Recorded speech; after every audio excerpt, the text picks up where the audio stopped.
Iran ಪ್ರತಿದಾಳಿ ಬೆನ್ನಲ್ಲೇ Donald Trump ಕೂಡ ಕಠಿಣ ಸಂದೇಶವನ್ನು ಮತ್ತೆ ರವಾನಿಸಿದ್ದಾರೆ. ಹಿಂದೆಂದೂ ನೋಡಿರದ ರೀತಿಯಲ್ಲಿ ನಿಮ್ಮನ್ನು ಹೊಡಿತೀವಿ ನಾವು.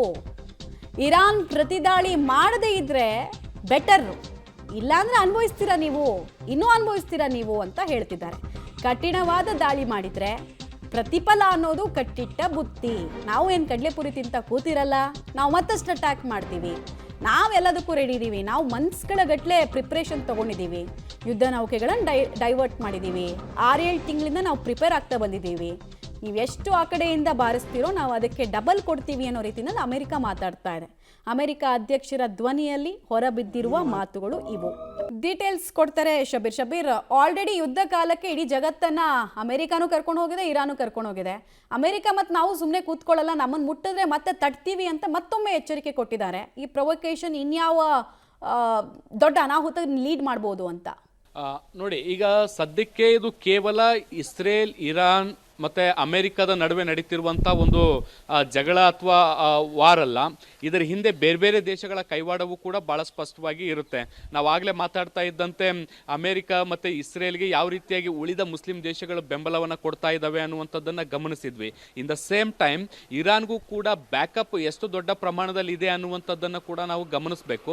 ಚೀನಾ ಆಗಿರ್ಬೋದು, ರಷ್ಯಾ ಆಗಿರ್ಬೋದು, ಹೀಗೆ ಬೇರೆ ಬೇರೆ ಕೆಲವು ದೇಶಗಳು ಕೂಡ ಇರಾನ್ನ ಬೆನ್ನಿಗೆ ನಿಲ್ತವೆ. ಅವು ಕೂಡ ಸಾಕಷ್ಟು ಪ್ರಬಲವಾಗಿರುವ ದೇಶಗಳು ಅನ್ನುವಂಥದ್ದನ್ನು ಕೂಡ ನಾವು ಗಮನದಲ್ಲಿಟ್ಕೋಬೇಕು. ಸೊ ಈ ಎರಡೂ ವಿಚಾರಗಳನ್ನು ಅಥವಾ ಎರಡೂ ಭಾಗವನ್ನು ತೆಗೆದುಕೊಂಡು ನೋಡಿದಂಥ ಸಂದರ್ಭದಲ್ಲಿ ಎರಡೂ ಕಡೆಯೂ ಕೂಡ ಬಹಳಷ್ಟು ಸಮರ್ಥ ದೇಶಗಳು ಕೂಡ ಇರುವಂಥ ಹಿನ್ನೆಲೆಯಲ್ಲಿ ಇದು ಲಾಂಗ್ ಟರ್ಮ್ ಹೋಗಬಹುದಾದಂಥ ಸಾಧ್ಯತೆಗಳು ಬಹಳ ದಟ್ಟವಾಗಿ ಕಾಣಿಸ್ತಾ ಇದೆ. ಆದರೆ ಅಮೆರಿಕ ಮತ್ತು ಇಸ್ರೇಲ್ ಒಂದು ಸ್ಪಷ್ಟವಾದಂಥ ನಿರ್ಧಾರ ಮಾಡಿರುವಂಥದ್ದು ಎರಡು ವಿಚಾರಗಳು. ಒಂದು, ಈ ಒಂದು ಇರಾನ್ನಲ್ಲಿ ಏನು ನ್ಯೂಕ್ಲಿಯರ್ ವೆಪನ್ಸ್ಗಳು ಅಥವಾ ನ್ಯೂಕ್ಲಿಯರ್ ಶಸ್ತ್ರಾಸ್ತ್ರಗಳನ್ನು ಏನು ರೆಡಿ ಮಾಡ್ಕೊಳ್ಳಿಕ್ಕೆ ಅಥವಾ ಅದನ್ನು ತಯಾರಿ ಮಾಡುವಂಥ ಪ್ರಕ್ರಿಯೆಗಳಾಗ್ತಾ ಇದ್ದಾವೆ, ಅದನ್ನು ತಡಿಬೇಕು.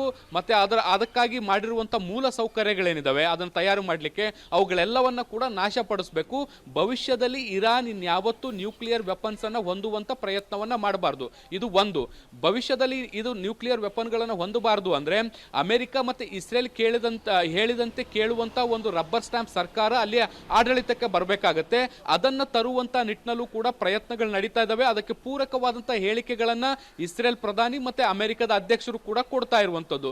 ಸೊ ಈ ಒಂದು ಭಾಗದಲ್ಲಿ ಈ ಬೆಳವಣಿಗೆಗಳು ನಡೀತಾ ಇದ್ರೆ ಇದಕ್ಕೆ ಬ್ಯಾಕಪ್ ಆಗಿ ಈಗ ರಷ್ಯಾ, ಚೀನಾ ಸೇರ್ಕೊಂಡು ಇರಾನ್ಗೆ ಯಾವ ರೀತಿಯಾಗಿ ಬ್ಯಾಕಪ್ ಮಾಡ್ತವೆ ಅಥವಾ ಈ ಒಂದು ಹಂತದಲ್ಲಿ ಮೌನವಾಗಿರ್ತವ ಅಂತ. ಯಾಕೆಂದ್ರೆ ಖಮೇನಿ ಅನ್ನುವಂತಹ ದೊಡ್ಡ ನಾಯಕತ್ವವೇ ಕಳೆದು ಹೋಗಿರುವಂತಹ ಹಿನ್ನೆಲೆಯಲ್ಲಿ ಉಳಿದ ದೇಶಗಳು ಇರಾನ್ನ ಬೆಂಬಲಕ್ಕೆ ಹೇಗೆ ನಿಂತ್ಕೊಳ್ತವೆ ಅನ್ನುವಂಥದ್ದು ಕೂಡ ಇಲ್ಲಿ ಮ್ಯಾಟರ್ ಆಗುತ್ತೆ.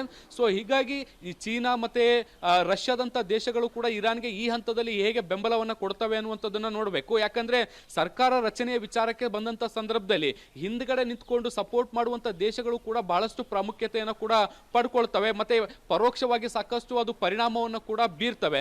ಸೊ ಹೀಗಾಗಿ ಎರಡೂ ಭಾಗದಲ್ಲೂ ಕೂಡ ಏನು ಮುಂದಿನ ಹಂತದಲ್ಲಿ ರಾಜಕೀಯ ಬೆಳವಣಿಗೆಗಳು ನಡೆಯುತ್ತೆ ಅನ್ನೋದರ ಮೇಲೆ ಬಹುಶಃ ಇರಾನ್ನ ಭವಿಷ್ಯ ನಿರ್ಧಾರ ಆಗುವಂತ ಸಾಧ್ಯತೆಗಳು ಕೂಡ ಇದ್ದಾವೆ. ಮಮತಾ, ರೈಟ್, ಹಾಗೆ ಸಂಪರ್ಕದಲ್ಲಿರಿ. ಆಮೇಲೆ ಇಡೀ ಯುದ್ಧ ಸ್ಟಾರ್ಟ್ ಆಗಿರುವ ಪ್ಯಾಟ್ರನ್ ಕೂಡ ನಾವು ಸ್ಟಡಿ ಮಾಡೋದು ತುಂಬ ಇಂಪಾರ್ಟೆಂಟ್ ಆಗುತ್ತೆ. ನಮ್ಮ ಪಕ್ಕದ ಪಾಕಿಸ್ತಾನ ಏಕಾಏಕಿ ಎಗರ್ಕೊಂಡು ಅಫ್ಘಾನಿಸ್ತಾನದ ಮೇಲೆ ಬಿದ್ದಿದೆ. ಪಾಕಿಸ್ತಾನಕ್ಕೆ ಅಮೆರಿಕ ಡೈರೆಕ್ಷನ್ ಕೊಡ್ತಾ, ನೀವು ಇಲ್ಲಿ ಯುದ್ಧ ಮಾಡ್ತಾ ಇರಿ, ನಾವು ಇರಾನನ್ನು ಮುಗಿಸ್ಬಿಡ್ತೀವಿ ಅನ್ನೋ ರೀತಿಯಲ್ಲಿ ಸ್ಕ್ರಿಪ್ಟ್ ಏನಾದರೂ ರೆಡಿ ಮಾಡಿ ಇವರು ಕೊಡ್ತಾ ಅಂತ. ಯಾಕಂದರೆ ಇಷ್ಟು ವರ್ಷ ಸುಮ್ಮನಿದ್ದವರು ಫುಲ್ ಫ್ಲೆಡ್ಜ್ಡ್ ವಾರ್ ರೀತಿಯಲ್ಲಿ ಅಫ್ಘಾನಿಸ್ತಾನ ವಿರುದ್ಧ ಗಲಾಟೆ ಮಾಡ್ತಿದ್ದಾರೆ. ಅವರು ಸುಮ್ಮನಿದ್ದಿದ್ರೆ ಪ್ರಾಬಬ್ಲಿ ಪಾಕಿಸ್ತಾನ ಕೂಡ ಇರಾನ್ಗೆ ಸಪೋರ್ಟ್ ಮಾಡಬೇಕಾಗಿತ್ತು. ಬಟ್ ಇದೆಲ್ಲವೂ ಕೂಡ ಸ್ಕ್ರಿಪ್ಟು, ಫಂಡೆಡ್ಡು, ಡೈರೆಕ್ಟೆಡ್ ಬೈ ಅಮೆರಿಕಾನ ಅನ್ನೋ ಒಂದು ಪ್ರಶ್ನೆ ಅಂತೂ ಇದೆ.